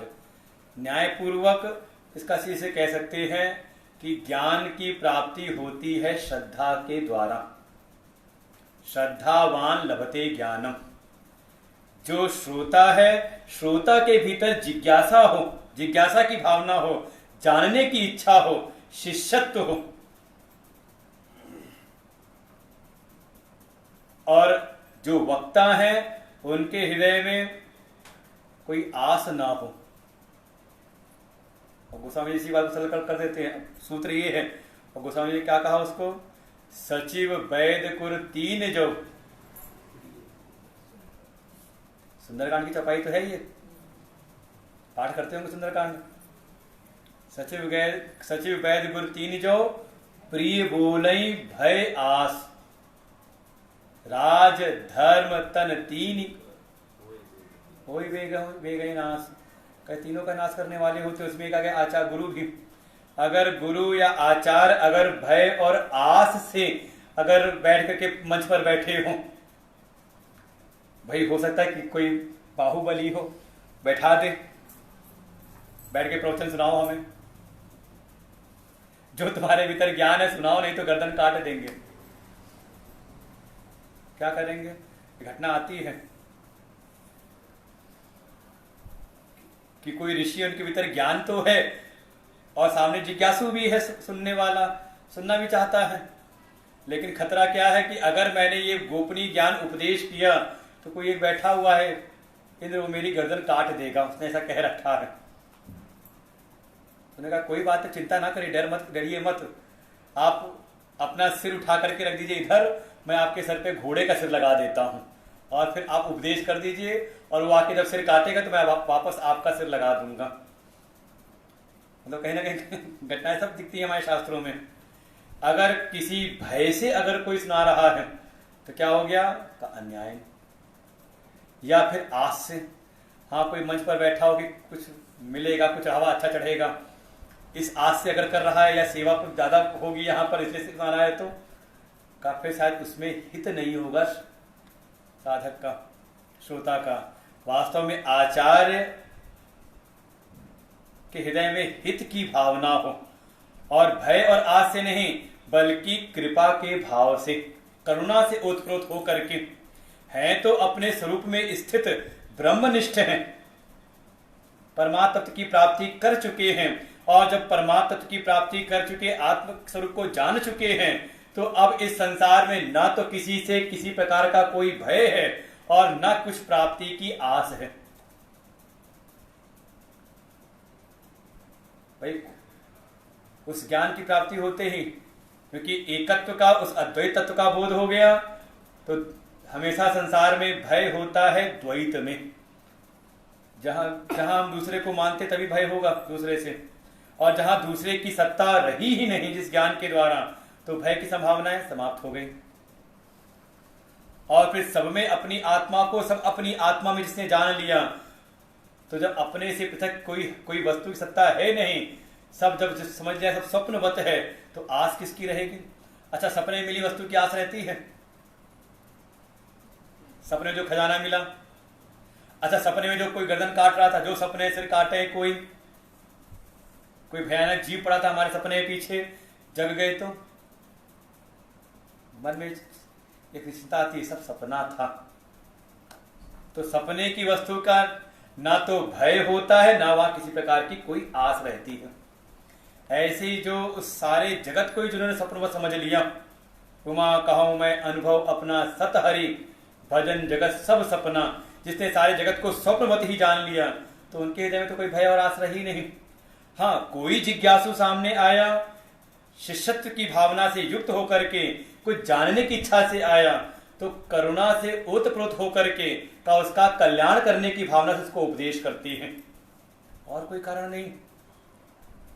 इसलिए कहा शांति मंत्र आता है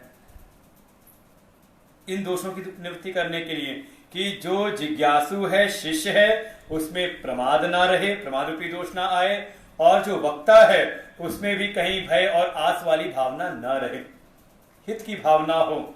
तब कहते हैं कि हाँ, वो जो सत्संग है सबसे श्रेष्ठ सत्संग हो जाता है। और केवल उपनिषद में नहीं, भागवत जी में भी आता है ऐसे प्रसंग,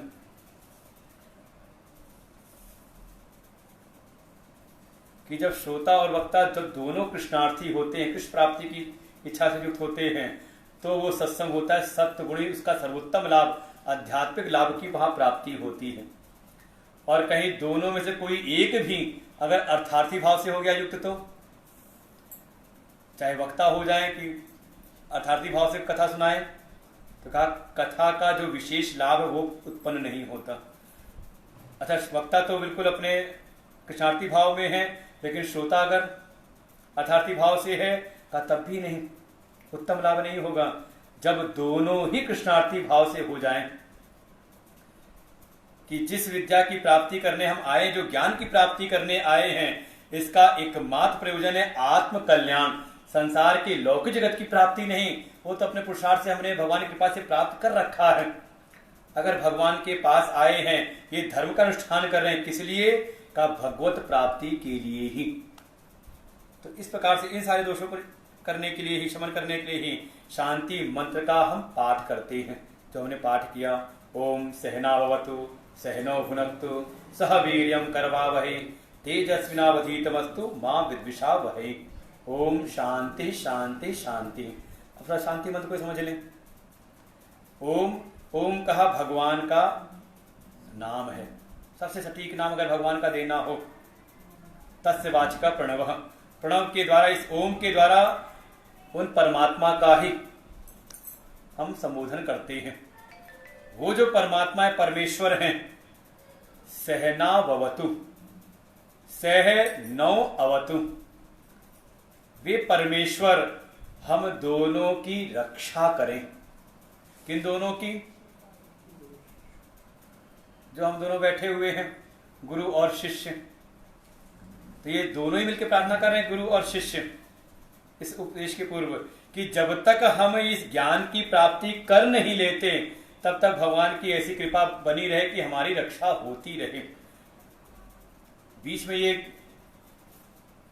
जो ज्ञान है, ये ज्ञान की जो धारा है, ये टूट ना जाए, तो इसके लिए भाई हमारी रक्षा होती रहेगी। भाई जब तक हमें ज्ञान की प्राप्ति ना हो जाए, तब तक गुरुजी भी बने रहे और मैं भी बना रहा हूं।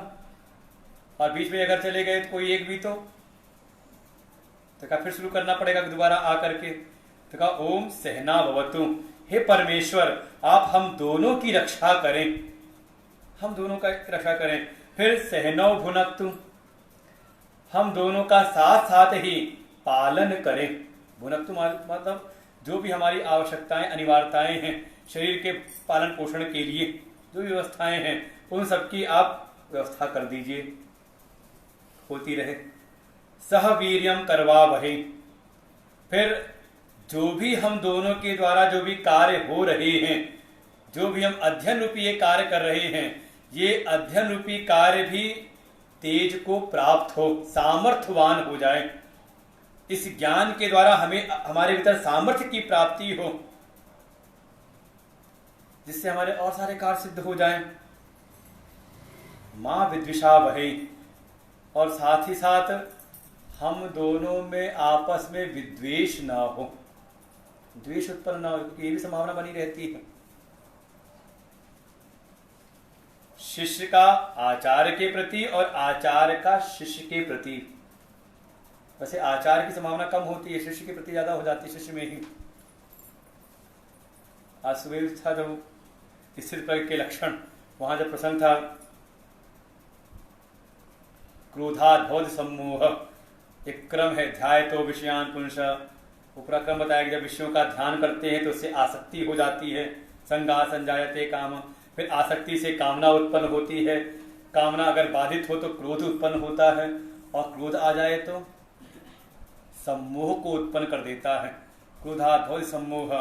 और इस सम्मोह का परिणाम वहां भगवान भाष्यकार कहते हैं कि अगर कोई सम्मोह को प्राप्त, जिसकी बुद्धि मोहित सी हो जाए, मूढ़ हो जाए, तो कई बार ऐसा जो प्राणी है मोह को प्राप्त हो, सम्मोह को प्राप्त हो जो प्राणी है, का वो गुरून् अपि आक्रोश्यति, का वो अपने गुरु पर भी क्रोध कर दे बैठता है। अब गुरु का भाव दोनों तरह ले सकते हैं, आचार्य भी और गुरु माने जो बड़े हैं, जो पूज्य हैं। तो क्रोध में कई बार होता है, बुद्धि मोहित हो जाए तो हम बड़ों से भी द्वेष कर लेते हैं, और घरों में दिखाई देता है।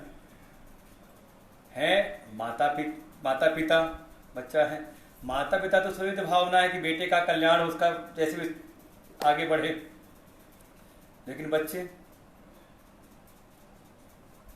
भीतर उत्पन्न होता है कि नहीं? कहीं ना कहीं बच्चों को लग जाता है कई बार कि हमारे अगर कोई सबसे बड़े दुश्मन है तो माता ही पिता है। हर तरह को टोका टाके लगाए रखते हैं। ऐसी समझ लें, कई बार होता है गुरु शिष्य के बीच में भी ये भावना उत्पन्न हो सकती है, संभावनाएं हो सकती हैं। अरे भागवत जी में कथा है, कहीं और जाने की जरूरत नहीं।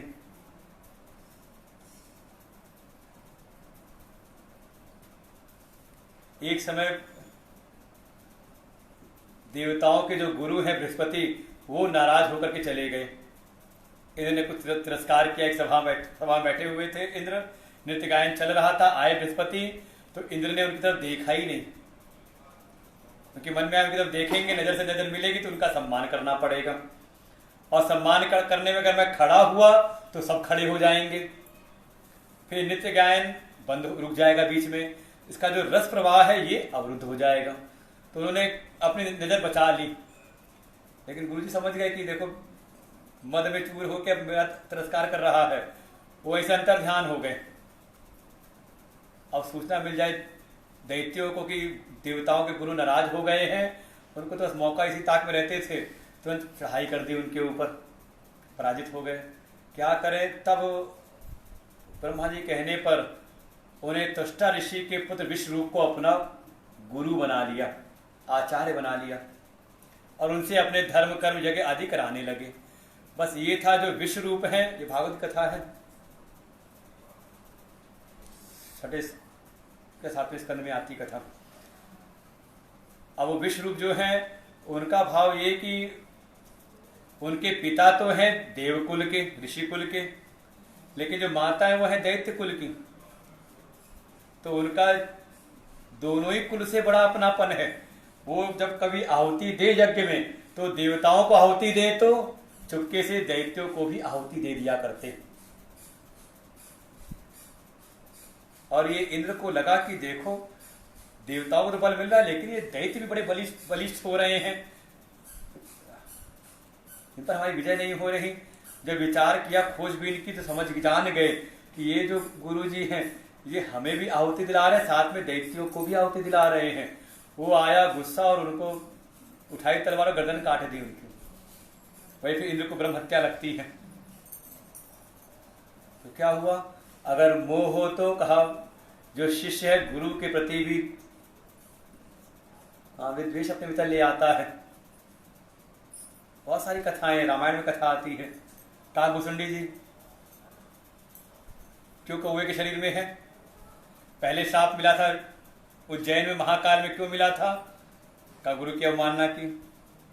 फिर दोबारा जब लोमश ऋषि के पास गए तो वहां पर भी लोमश ऋषि समझा रहे हैं कुछ और ये समझ रहे हैं कुछ और, अपना पक्ष पकड़े हुए हैं। कहा जाओ, अपना पक्ष पकड़े रहते हो, जाओ जा करके पक्षी बन जाओ। तो है संभावनाएं दिखाई देती है जगत में। तो प्रार्थना है कि हम जिस श्रेष्ठ कार्य के लिए, ज्ञान की प्राप्ति के लिए आए हैं, तो हमारे शिष्य और गुरु के बीच में ये संभावनाएं न रही। मां विदुषा वही ओम शांति शांति शांति। 3 बार शांति का पाठ करते हैं कि 3 प्रकार के ताप मिलते हैं संसार में, अधिभौतिक, अधिदैविक और आध्यात्मिक। तीनों प्रकार के तापों का शमन हो जाए। भगवान भास्कर ने इस मंत्र का भी बड़ी अच्छी व्याख्या की। ये तो एक सरल भाव बता दिया है समाज में जो हमें ग्रहण हो जाए कि वो परमेश्वर हम दोनों की रक्षा करें, शारीरिक रूप से भी और हमारे मानसिक रूप से भी, मन की भी रक्षा करें। भाई शरीर में भी दोष ना आए, आदि व्याधि ना आए, क्योंकि शरीर में आदि व्याधि होगी तो हम बैठ के सुन नहीं सकते, और साथ ही साथ मन के भीतर भी दोष ना आए, क्योंकि मन में दोष आएगा तो फिर पूरा ये ज्ञान ग्रहण नहीं होगा अशुद्ध मन के द्वारा। फिर कहा वो परमात्मा हमारा पालन करें, भुनक्तु, जो भी हमारी अनिवार्यताएं उनकी हमें प्राप्ति होती रहे। भाई संसाधन सुलभ होंगे तभी तो ज्ञान की प्राप्ति हो सकती है ना। अब जंगल में बैठ के अगर प्रवचन करें और वहां मच्छर काटना शुरू कर दे तो, अब यहाँ बढ़िया वातानुकूलित कमरे में बैठ करके बढ़िया नीचे बिछावन है, कुर्सियां हैं, फिर माइक भी है, कि हमें भी बहुत ज़्यादा जोर नहीं देना पड़ रहा बोलने में, आवाज़ सुनाई दे रही है। अच्छा, उससे बड़ी सुविधा क्या है कि दूर दूर बैठे लोग सुन रहे हैं। आज की नई तकनीक, सुविधाएं ऐसी। तो भगवान की से प्रार्थना है कि ये जो आवश्यक वस्तुएं हैं, जीवन के लिए अनिवार्यताएं हैं, वो परमात्मा हमारा पालन पोषण करता रहे, और फिर हमारे बीच में किसी प्रकार का विद्वेष ना हो। एक सरल भाव बताया भगवान भास्कर, इसका थोड़ा सा विशेष भाव बताते हैं कि सह न आवाम अवतु पालयतु विद्या स्वरूप प्रकाशनेन। जो पहले कहा सहना भवतु, भगवान भास्कर कह रहे हैं वो प्रार्थना शिष्य और आचार्य की प्रार्थना है कि हे परमेश्वर, आप ऐसी कृपा करिए कि हमारी रक्षा करिए। किस प्रकार से? का रक्षा होती है ज्ञान के द्वारा, भौतिक संपदाओं के द्वारा नहीं। अच्छा, मान लो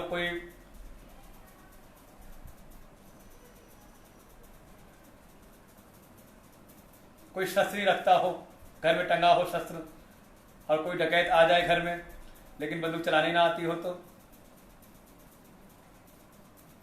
फिर उसका ज्ञान तो होना चाहिए। ऐसे ही हर जगह पर वास्तव में ज्ञान ही हमारी रक्षा करता है, और उसमें भी कहा जो भीतर आत्मज्ञान है, ब्रह्म विद्या है, का वास्तव में उसके द्वारा रक्षा होती है हमारी। तो कैसे रक्षा करें? तो कहा विद्या स्वरूप प्रकाशनेन। आप हमें इस विद्या का प्रकाश प्रदान करने के लिए, कि हमारे भीतर भी वो ज्ञान का प्रकाश प्रकट हो जाए, आत्मज्ञान का वो ब्रह्म विद्या हमारे भीतर प्रस्फुटित हो जाए, उसके सारे संसाधन आप बना दीजिए कि हमें कम से कम ये ज्ञान सुनने को प्राप्त हो, क्योंकि इस ज्ञान की प्राप्ति से हमारी रक्षा हो सकती है। तो कहा विद्या स्वरूप प्रकाशनेन, आप इसके द्वारा हमारी रक्षा करिए। फिर कहा सहनो भुनक्तु, तो कहा तत्फल प्रकाशनेन नौ पालयतु, कि पालन कैसे करें? अच्छा, ज्ञान हम सुन तो रहे हैं, ज्ञान से ही हमारी रक्षा होगी, तो भगवान ऐसी कृपा करिए, ऐसा अनुग्रह करिए कि ये ज्ञान हमको सुनने को प्राप्त हो।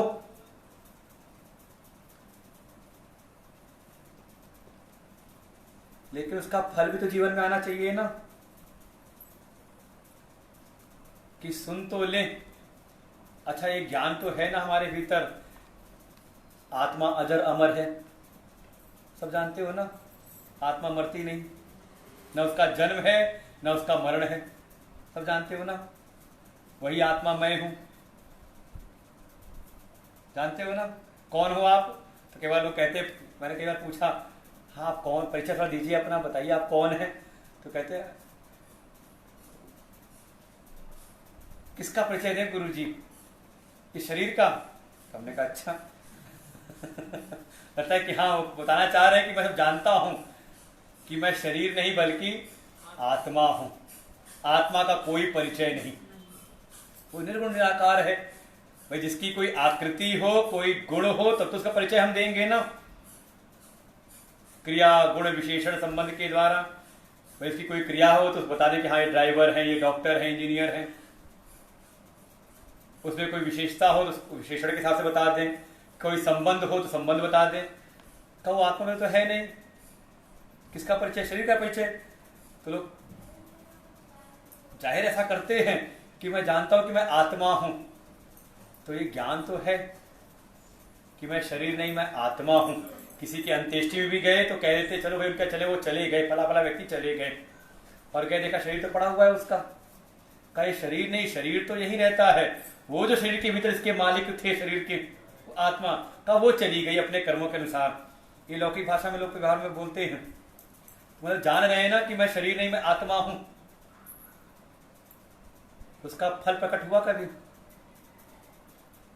अगर आप आत्मा हो, अजर अमर, जिसका ना जन्म ना कोई मरण, जिसमें कभी कोई विकार नहीं होता, जो नित्य है, निर्विकारी है, अविनाशी है, ऐसी आत्मा हो आप, तो डर तो नहीं लगता ना, भय तो नहीं आता ना कभी कहीं पर भी? कहने डर तो लगा रहता है सब जानते हैं। कोई भक्त हो तो अरे मेरे जो स्वामी हैं, मेरे जो इष्ट हैं वो त्रिलोकी के स्वामी हैं। रोज हनुमान चालीसा पढ़ेंगे, तुम रक्षक काहू को डरना। तो जब आप मेरी रक्षा करने वाले तो किस बात का डर। और एक दिन निकलना पड़ जाए रात में तो अकेले, एक दिन अकेले घर में रात में रहना पड़ जाए तो डर लगता है लोगों को अकेले। और ना लगता तो हमारे आश्रम आ जाना, एक दिन मैं छोड़ दूंगा, अकेले रात में रहो।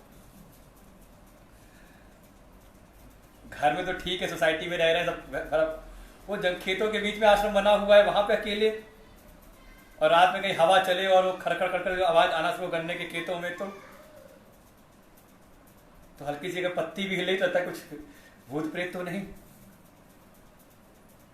कहा बुद्धि में ज्ञान तो है, हे प्रभु आप उसको प्रकाशित करिए, बुद्धि के ज्ञान को, बुद्धि का ये ज्ञान हमें प्राप्त हो, और साथ ही साथ उस ज्ञान से रक्षा तो होती है, और साथ ही साथ उससे पालन कैसे होगा, का उस ज्ञान का फल भी प्रकट हो,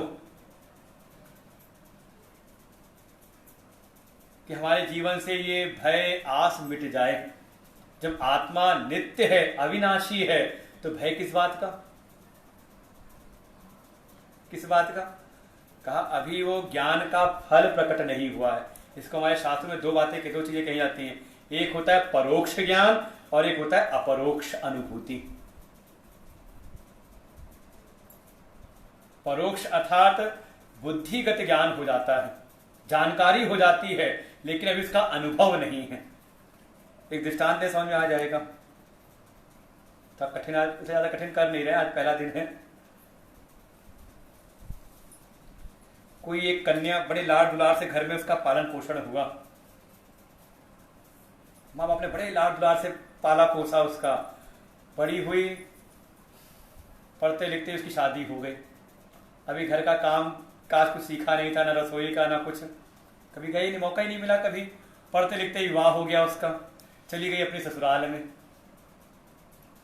अब ससुराल में एक दिन तो होता होगा ना, अब बहू को लगाओ रसोई में, आज खाना बना के खिलाए सबको। अब वो बहू क्या करे, घर में तो कभी भोजन बनाया नहीं, सुना रखा था, तो साथ में ले आई थी वो रेसिपी बुक, भोजन बनाने जो किताबें होती हैं। चलो कोई बात नहीं, उसी से पढ़ करके मैं बना के खिला दूंगी। और जब जिस दिन ड्यूटी लगी रसोई में, वो किताब लेकर के बनाने लगी भोजन। अचानक जो सासू माँ है, सासू माँ को लगी प्यास, वो आई रसोई में। जब उन्होंने फ्रिज खोला तो देखा फ्रिज में एक घंटा रखा हुआ था। उन्होंने पूछा ये घंटा किसने रखा यहाँ रसोई में। तो बगल में बहू खड़ी थी, उसने कहा माँ मैंने रखा। क्यों? कहा ये मैं खाना बना रही थी, किताब पढ़ करके उसमें लिखा था कि ऐसे ऐसे सामग्री को तैयार करें और एक घंटा फ्रिज में रखें।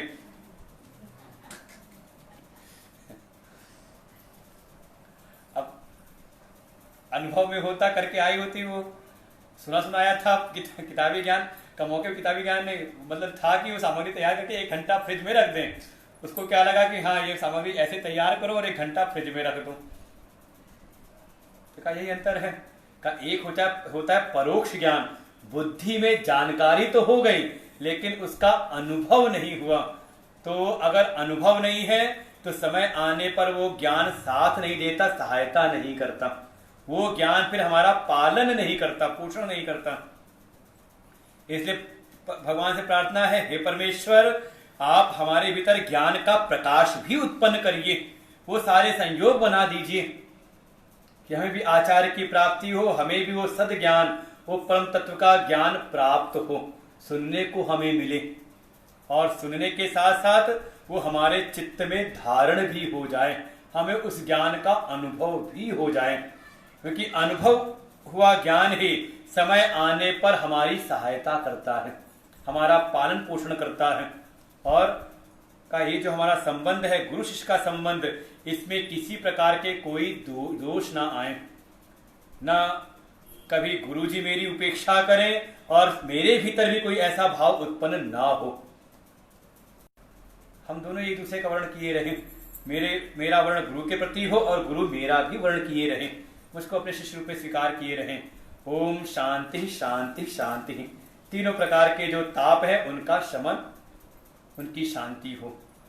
आध्यात्मिक, अधिभौतिक, इस भौतिक जगत से भी हमें कोई ताप ना मिले, अधिदैविक जो हमारे बस में नहीं है, बस में तो कोई भी नहीं, जगत भी नहीं, इस भौतिक जगत से भी जो प्रत्यक्ष हैं उनसे भी कोई हमें कष्ट ना मिले। फिर जो परोक्ष हैं, दूर कहीं हमारे प्रत्यक्ष नहीं, उन देवताओं से भी हमें कोई कष्ट ना मिले। और साथ ही आध्यात्मिक जो हमारे भीतर से कई बार दुख मिलता है, भाई बैठे बैठे शांति से बैठे कोई पुरानी बात याद आ जाए तो, किसी प्रति मन में शक संदेह उत्पन्न हो जाए तो, वो तो जीवन अपना आराम से जीता है, हमें उसे द्वेष कर करके अपने को दुखी होते रहते हैं। का ऐसे आध्यात्मिक ताप, भीतर से भी कोई ताप उत्पन्न ना हो। और ऐसे शांति मंत्र का पाठ करके अब उपनिषद में हम प्रवेश करते हैं। तो हम लोग कल प्रवेश करेंगे, आज यहीं पर, आज समय आवेश पूरा होता है। ओम पूर्णमदः पूर्णमिदं पूर्णात् पूर्णमुदच्यते पूर्णस्य पूर्णमादाय पूर्णमेवावशिष्यते। ओम शांति शांति शांति। हरि ओम। श्री गुरुभ्यो नमः। हरि ओम। आज पहला दिन था और उपनिषद अब सब नए नए लोग दिखाई दे रहे थे, तो हमने कुछ आज हल्का विषय रखा जाए, ऐसा ना हो कल आज ही बैठे बैठे उब जाए ये कौन सी चर्चा चल रही, ब्रह्म की, जीव की, आत्मा की। तो आज एक भूमिका के रूप में कि थोड़ा हम प्रसंग को समझें, प्रकरण को समझें कि हम सबके सब सुख चाहते हैं, सुख के लिए ही कर्म करते हैं, लेकिन कर्म का परिणाम तृप्ति प्राप्त नहीं होती संसार में। क्यों नहीं होती और कैसे होगी? तो कहा वेद का आश्रय ले, वेद के अनुसार अपने कर्मों को करें। वेद के भी दो विभाग हैं, एक कर्म का विभाग और एक ज्ञान का विभाग। जब वेद के अनुसार अपने जीवन में हम कर्म करते हैं तो कर्म का परिणाम जो भौतिकता है वो प्राप्त होती है, हमारी आवश्यकताएं, अनिवार्यताएं वो प्राप्त होती हैं, और साथ ही साथ हमारा अंतःकरण शुद्ध होता है। और अंतःकरण की शुद्धि का परिणाम भगवत प्राप्ति की इच्छा जागृत होती है, तत्व की जिज्ञासा उत्पन्न होती है। और जिसकी वजह तत्व की जिज्ञासा उत्पन्न हो गई तो वो आचार्य के पास जाकर के वेद का जो दूसरा विभाग है, ज्ञान का विभाग, जिसको हम कहते हैं उपनिषद। चार वेद हैं, चारों वेदों में उपनिषद हैं। जो ये उपनिषद है कठोपनिषद का, ये यजुर्वेद की काठक शाखा का उपनिषद है, इसे नाम है कठोपनिषद, जिसमें मुख्य रूप से नचिकेता और यमराज का संवाद है, जिसमें ब्रह्म विद्या का प्रतिपादन किया गया है, ब्रह्म तत्व का उपदेश किया गया है। उसको हम लोग भगवान के पास से श्रवण करेंगे आने वाले 6 दिनों में। सुबह 8:30 से 9:30 1 घंटे का बिल्कुल टाइम से है, हमारी घड़ी में 6:30 बज रहा है। और शाम को 5 से 6:30, तो समय से रहेगा रोज का। ओम शांति शांति।